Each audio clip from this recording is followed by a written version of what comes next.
From MTN News, this is Montana This Morning. I'm Edgar Cedillo in Bozeman. If you're driving around town today, you probably noticed some big changes around school zones. I'll tell you what those are and what drivers can expect coming up.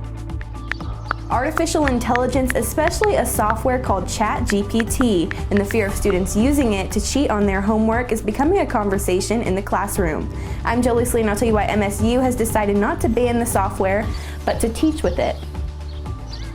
I'm John Riley. Child and Family Services Division has received a significant donation to improve the lives of those they serve. And Matt, it may not be a Dalmatian, but this dog is making a big impact at a Montana fire station. Now, we'll introduce you to this four-legged helper at 6:39. You're a sweet boy. All right, it is 6:30 on this Tuesday edition of Montana This Morning. Jay McDonald and Matt Elwell with you. Matt, how's your morning going so far? Pretty good. It's pleasant outside. We have the curtains drawn, so it's hard to really see what's going on. But it is going to be a beautiful day. It's just going to be hot. Okay. It's our big drawback. The morning's been great. You can see clear skies in the mining city as we're starting the morning. There are some clouds out there. Temperature overall for the afternoon really building from the 40s and 50s that we're seeing. 37 this morning in West Yellowstone. A little cool. There's Futurecast.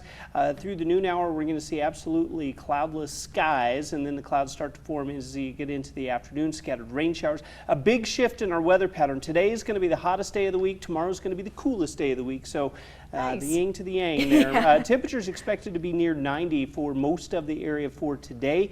Rain showers and then breezy conditions as we head into some cooler weather. We're going to talk more about your complete forecast coming up in just a few minutes. All right, thank you very much, Matt. Now, right off the top, the Jefferson County Sheriff's Office is investigating the discovery of two people found dead in a home off Garden Drive in Boulder. The bodies were discovered on Sunday, and they've been sent to the Montana State Crime Lab in Missoula. According to the Sheriff's Office, there is no danger to the community due to this incident, but further details cannot be provided at this time due to the ongoing investigation. Of course, we'll stay up to date and let you know the latest as we learn more. But first, following the death of a Bozeman high school teacher last year, the city announced its Safer Streets plan. And yesterday, if you drove around, you may have noticed that plan taking shape as speeds are noticeably lower in some areas. MTN's Edgar Cedillo has more on those changes. The school year brings a lot of new changes, but something that Bozeman drivers might notice themselves doing a lot more this school year is pumping the brakes, as the city of Bozeman now has lower speed limits in school zones.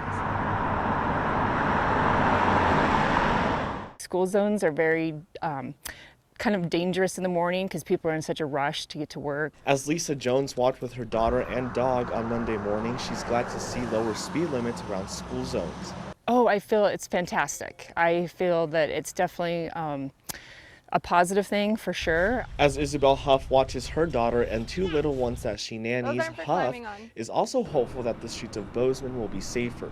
I think it's really good. I think it's important to keep the kids safe, and kids are walking to school by themselves. The lower speed limits come after city leaders voted to lower the speed on city-controlled streets. Made sure we enacted first were ones that were around schools, mostly over on the west side of town. As Bozeman students went back to school on Monday, school zones were the ones that saw the change first.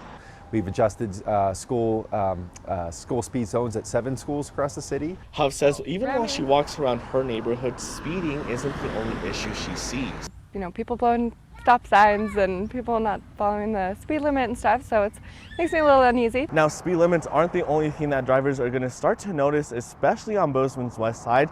Drivers will notice a lot more plantings like this one that are meant to be traffic calming stations, and you'll notice a lot more pedestrian visibility access points, especially on the west side of town. But we'll mostly prevent that illegal passing and protect pedestrians in the crosswalk. Parents that I spoke with say they want to see changes be enforced. The city's transportation director says that Bozeman police will step up enforcement, especially this week. Do more proactive patrolling, but for the time being, what you see is mostly event-based or need-based. Now, drivers in Bozeman should expect to see a lot more enforcement, especially in school zones this week. And then in the next coming weeks, drivers can also expect to see a reduction in speed limits on city-owned streets starting on Bozeman's west side and then moving east starting in the beginning of September. In Bozeman, Edgar Cedillo, MTN News.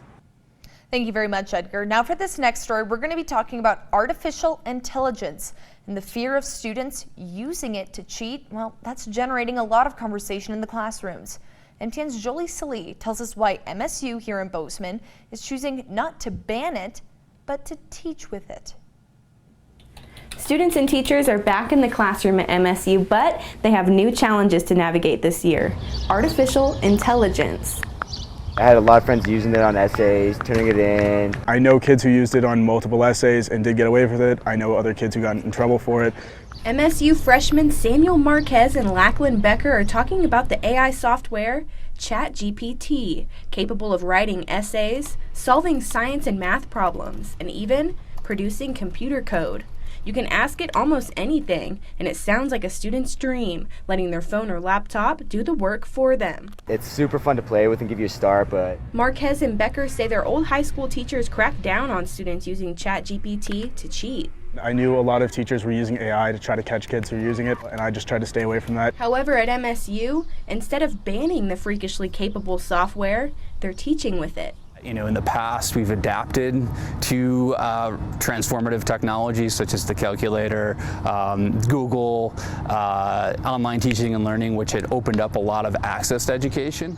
Ken Silvestri with MSU's Center for Faculty Excellence says generative AI will change the way people teach and learn. Students that are learning right now on campus are probably going to enter a workforce where AI systems are used constantly and routinely. So teaching them now how to harness their creativity with the tool, be able to perform kind of basic tasks with the tool, and focus more on deeper level learning processes and evaluation and critical thinking.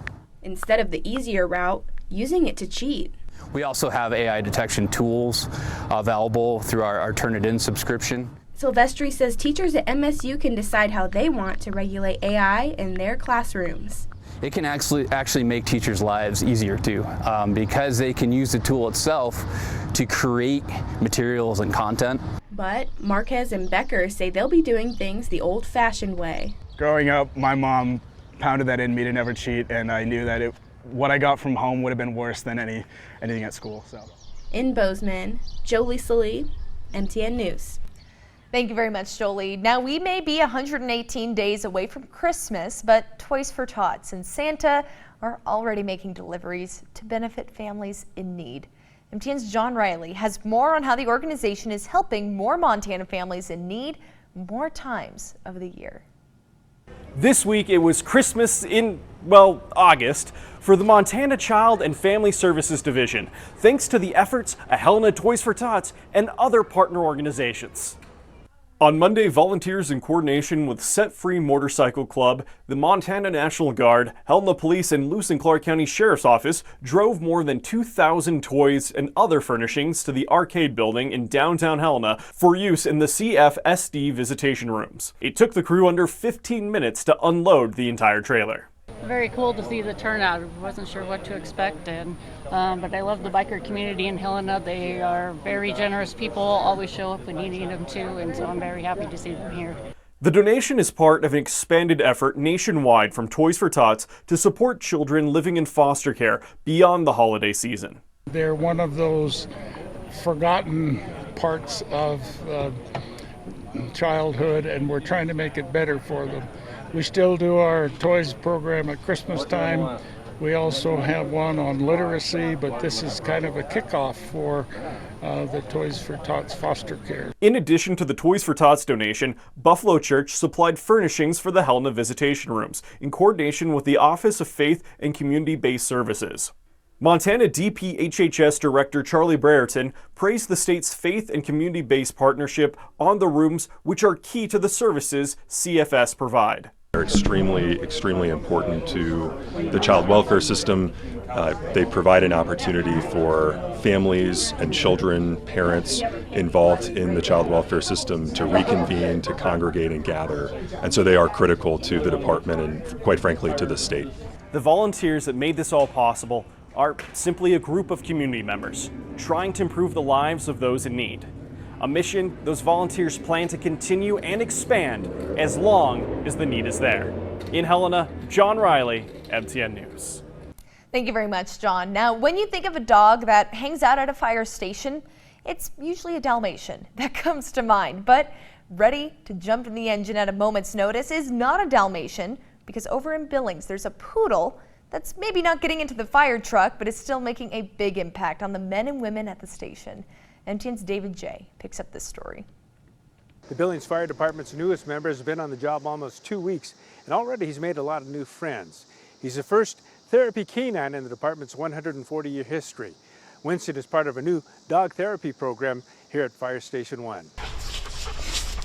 Winston, a golden doodle, is a certified therapy dog and has been on duty since August 11th. Everybody's loving him, and he's playing around with everybody. Firefighter Cameron Ash says firefighters stay calm during calls, and the dog will help them decompress when they arrive back at the station. There can be a lot of stressors that happen throughout the day, and being able to come back to the station and talk with the crews and have a dog back at the station to pet and hang out with really reduces stress for me for sure, and I'm sure it's the same for a lot of other people as well. Winston reports for work at Fire Station 1 because his owner and handler is Deputy Fire Marshal Becky Biggins.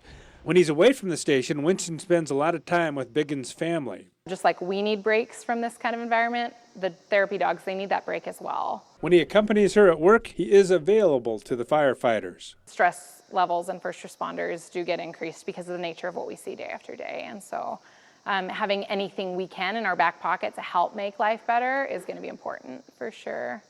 Camilla McCullough, owner of Blue Creek Canine, donated the training for Winston and Biggins. As dog trainers, 95% of what we do is teach the person. McCullough determined that Winston has a temperament and is a good fit for the department. She guided Biggins in the training that led to Winston becoming a certified therapy dog. Your heart rate will go down, your blood pressure will go down, and actually just can just breathe, and thereby you de-stress. So in that regards, we actually have a physical reaction subconsciously to our dogs. Winston is often with Biggins in the office and goes out with her to schools and other education visits. I'm grateful that I get to utilize him in that capacity as well. It's the best part of my day. He improves my day every day. In Billings, David J., MTN News. Well, thank you, Winston, for everything that you're doing out there. Great work. Now we're going to take a quick break, but